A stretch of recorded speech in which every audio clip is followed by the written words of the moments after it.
That's the first weapon I ever used. Right. And it near blew the fucking, near pulled me away. It was about 9 stone.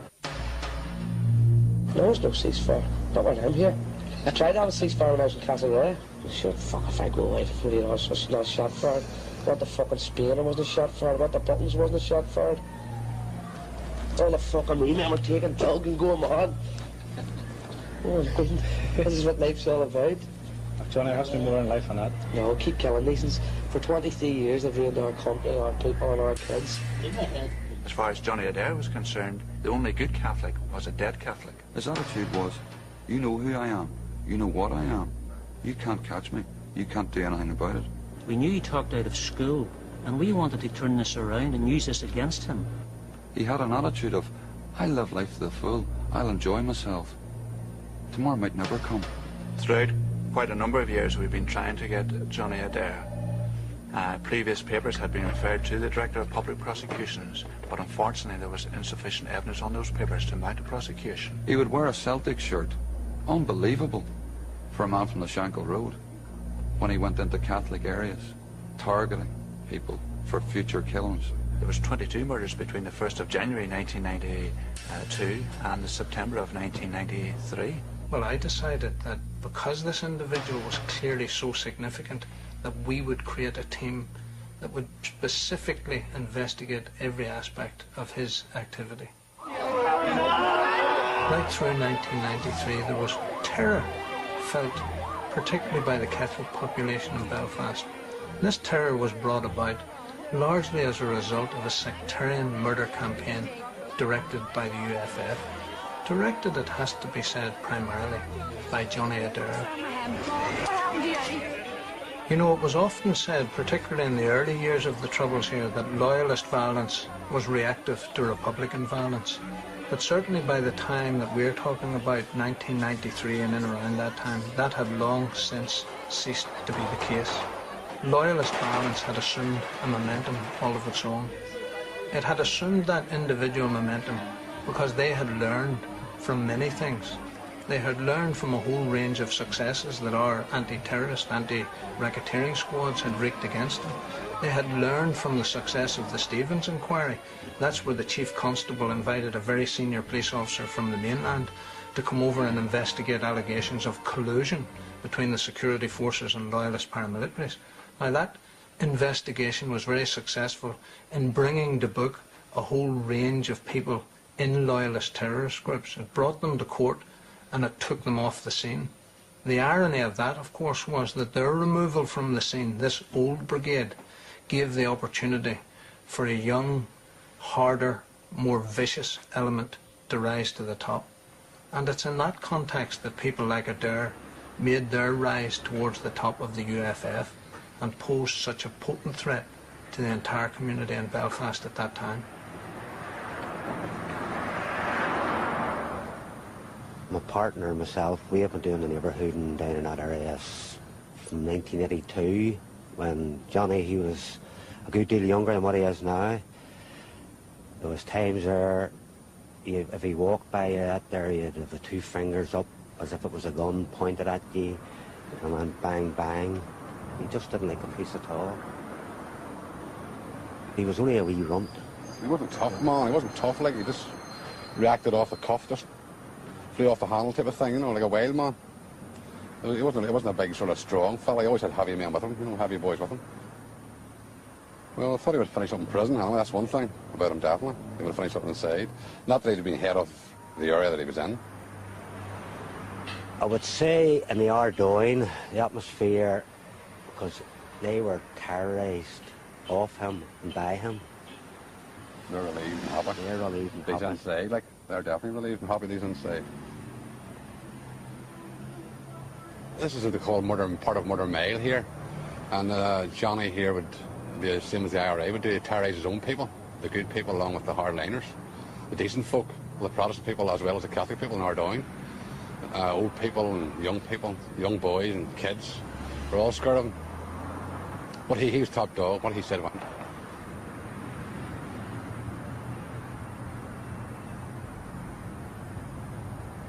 Johnny Adair was born in Century Street in North Belfast in 1963.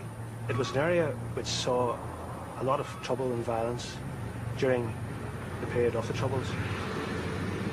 He was a petty criminal and was known to police as such.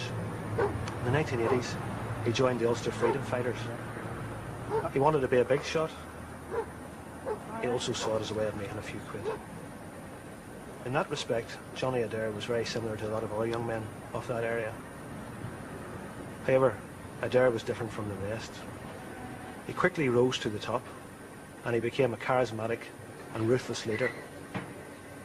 He was attracted by droves of life's losers.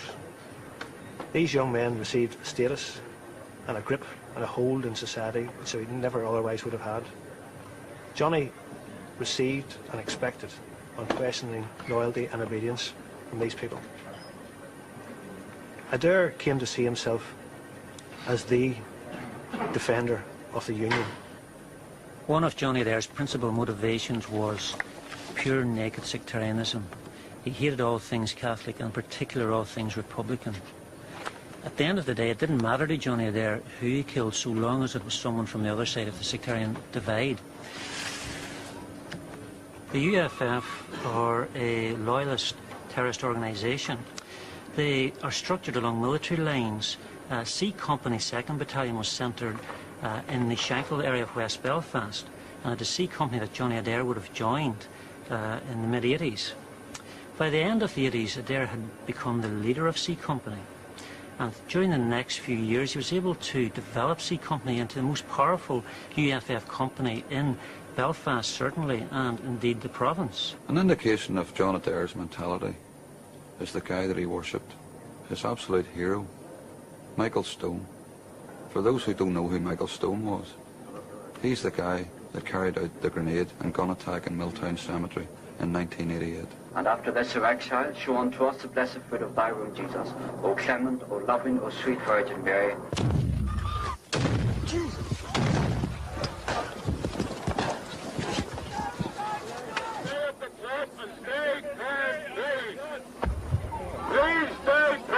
Bastard, he's got that, he's took grenades straight in the crowd. Adair adored him. Taking pride of place in Johnny Adair's living room was a photograph of Michael Stone, flanked by Adair himself and his first lieutenant. He had that photograph taken in the Maze prison, where Stone was serving his sentence.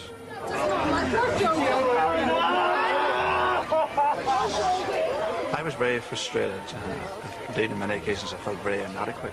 Here I was going to these scenes and speaking to the relatives. I was speaking to the relatives in the hospitals, and I felt, you know, this was going on day in and day out, that really something radical had to be done about it. I knew who was doing it. Everyone knew who was responsible for it, but there was so much frustration. Here I have 300 or 400 detectives, and we couldn't nail this by conventional means. Johnny Adair ran a very tight, disciplined unit. He instilled fear in those people. He didn't brief them about their intended target until within 5 minutes of them going out to do the hit.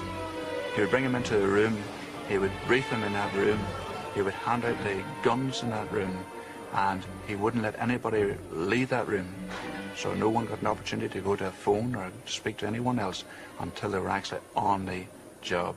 In 1991, the legislators had introduced a new piece of legislation, a new offence known as directing terrorism. The legislators believed that this new offence would assist the police in getting at the so-called godfathers of terrorism, such as Johnny Adair. The beauty or the advantage of this new piece of legislation was that we didn't have to prove to the courts a direct link between the terrorist leader and a specific act of violence. If we could prove that Johnny Adair was a member of an organisation which was engaged in the commission of acts of terrorism, and of course the UFF is such an organisation. Secondly, if we could prove that he not only was he a member of that organisation, but also that he had a position of authority in that organisation, and that of course was the key.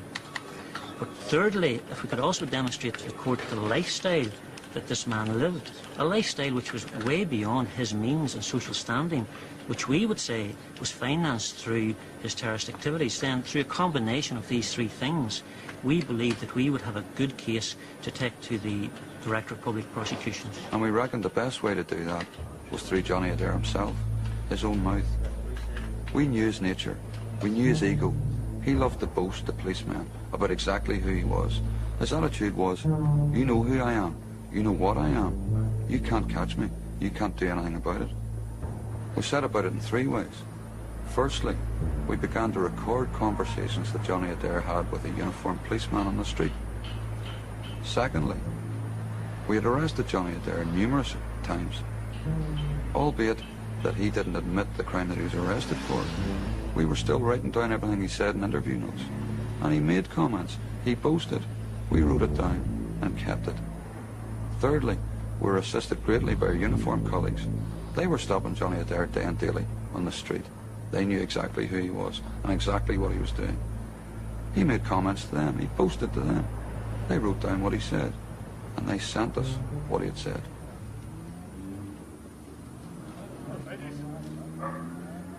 It's quiet, that's the way we like it. It's not bothered. It's quiet. I'd love to see it quiet. So what? We're all like, nobody wants to fucking run 7 days a week targeting provos, killing innocent people and killing Sinn Féiners. Nobody wants to do that all our lives.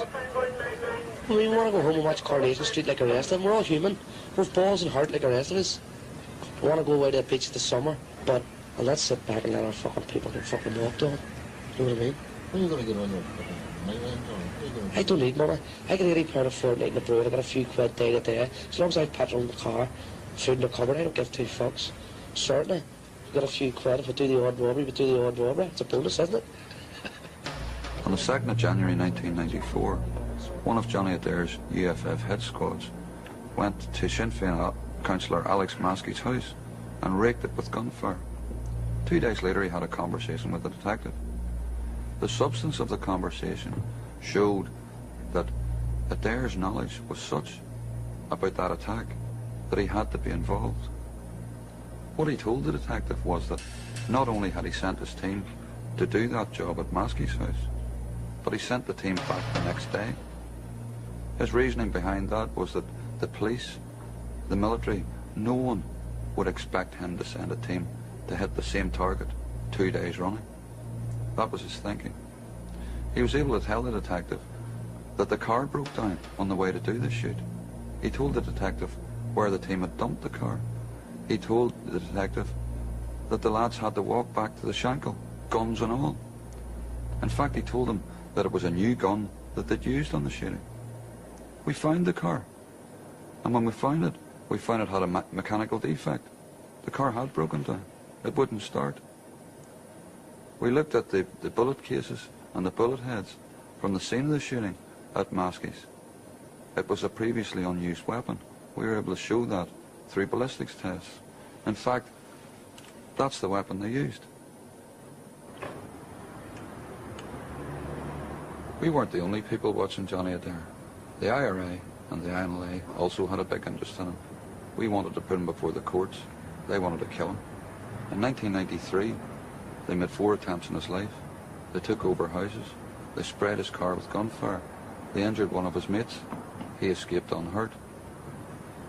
Only police intervention by catching a gun team en route to shoot him saved him on another occasion. From his own mouth, the Shankill bomb was a further attempt on his life. Johnny Adair was well aware of the danger, but he took precautions. His house was like a fortress. He had bulletproof windows. He had a steel-reinforced front door. He had roller shutters in the front and back doors. He had security lights front and back. He had a closed-circuit TV camera mounted at the end of the street with monitors in his living room and bedroom, watching for anybody coming into the street. He had his own members of C Company patrol the streets around his house, doing vigilante duty, to watch out for any impending attacks. He wore body armour. He displayed a Celtic football pennant in the back windscreen of his car, all to protect himself while he was doing what he considered to be his job.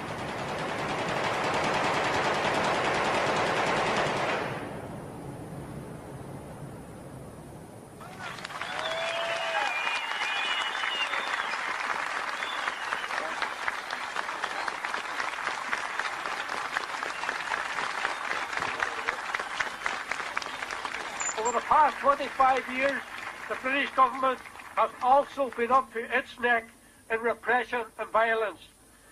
So-called legal weapons held by British soldiers and the military wing of unionism, the RUC, have murdered hundreds of our people.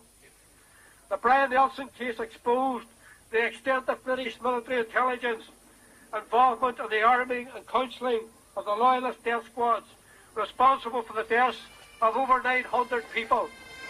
At that time, of course, there was a very active propaganda campaign waged by Sinn Féin and the IRA to suggest that there was collusion between members of the security forces and loyalist terror gangs.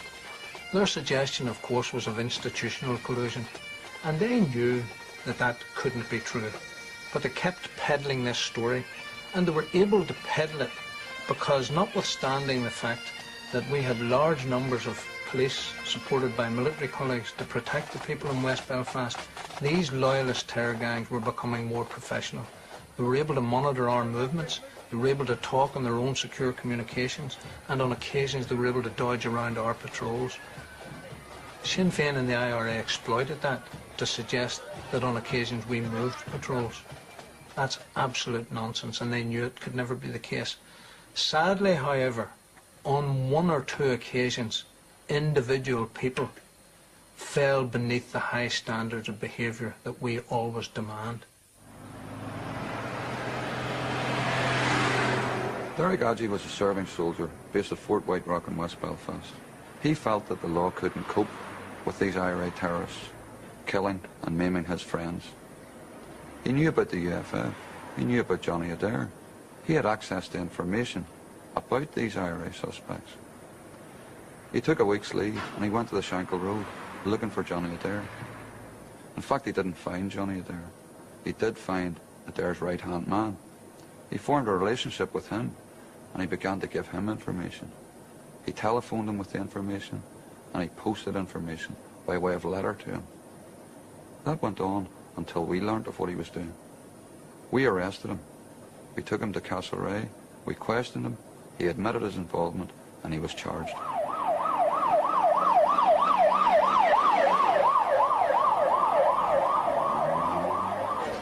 Johnny Adair had tremendous impact on people's lives throughout the province.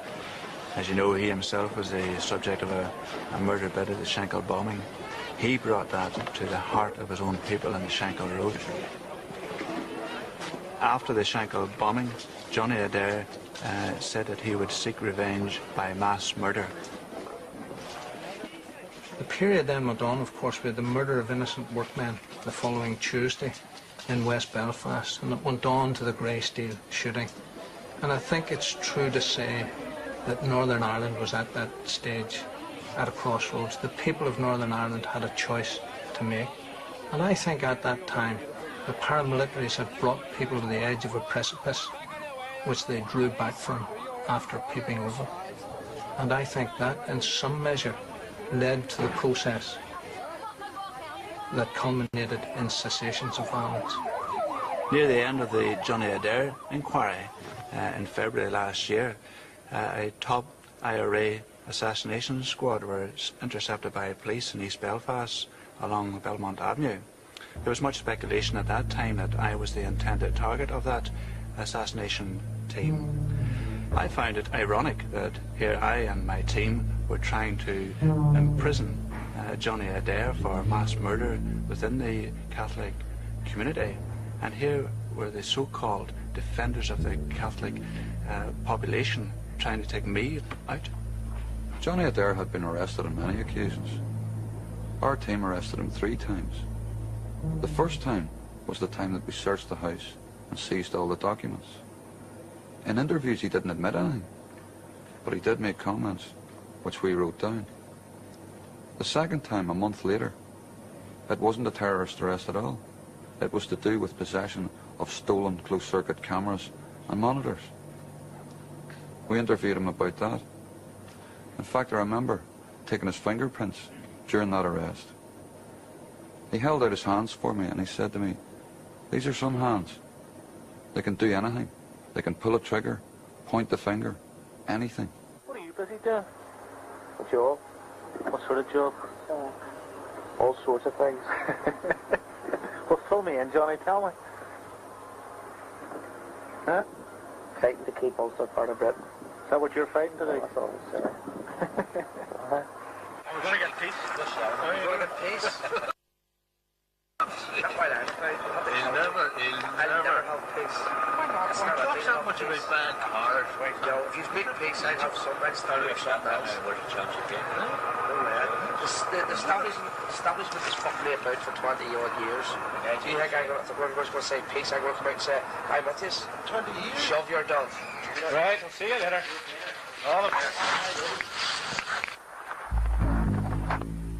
Conversation recorded at 3:18 on Thursday the 10th of February outside 10 Hazelfield Street. Persons involved, Johnny Adair. Myself, conversation lasted 4 to 5 minutes. The third arrest was different. We started to put our evidence to him. Our case had been built. Our case was ready for him. When he learned of what we had recorded, he was stunned. He actually said, "Ah, fuck, lads, I don't believe it. You haven't done that to me." He couldn't believe that the investigation had caught him. The cockiness was gone. The confidence was finished. He knew that he was in trouble.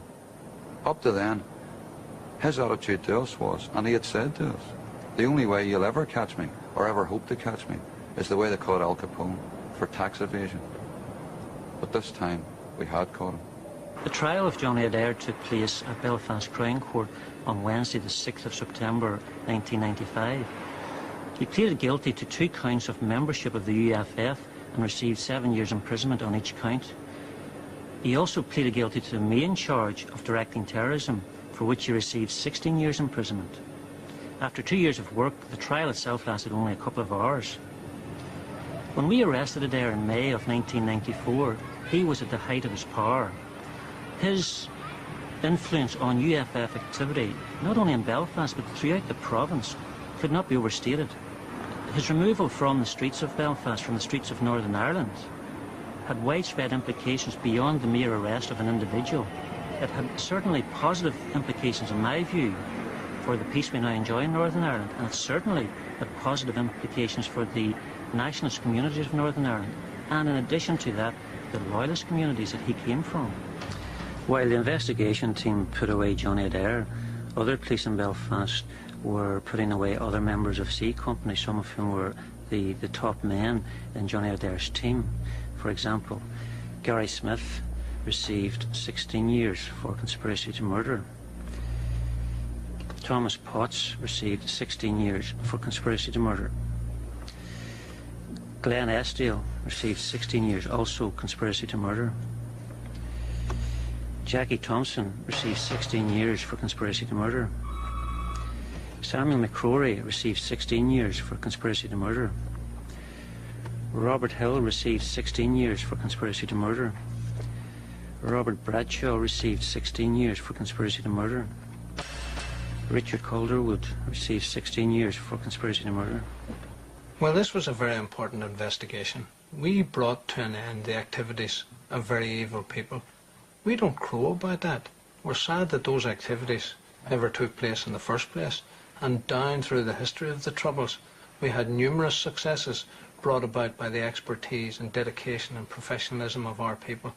So just because we ended the activities of this particular group doesn't mean that that's the end of the story. Now we're in an era of peace, and we all hope that that will always remain as the case.